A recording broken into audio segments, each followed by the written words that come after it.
Get your free copy of the complete tutorial at www.teachucomp.com/free. Each time you create an invoice or sales receipt that includes sales tax, QuickBooks enters the information into your sales tax payable account register. QuickBooks keeps track of transactions for all tax vendors using the same sales tax payable account.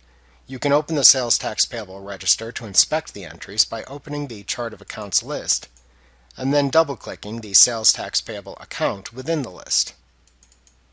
Each entry in the sales tax payable register represents a single tax transaction. Taxes you record on invoices and sales receipts appear as increases to the account's balance, and payments you make to tax agencies appear as decreases to the balance. The ending balance of the register is the current tax liability. Some transactions within this register may have the same invoice number shown.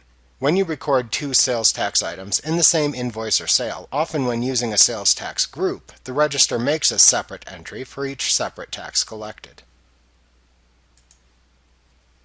Like what you see? Pick up your free copy of the complete tutorial at www.teachucomp.com/free.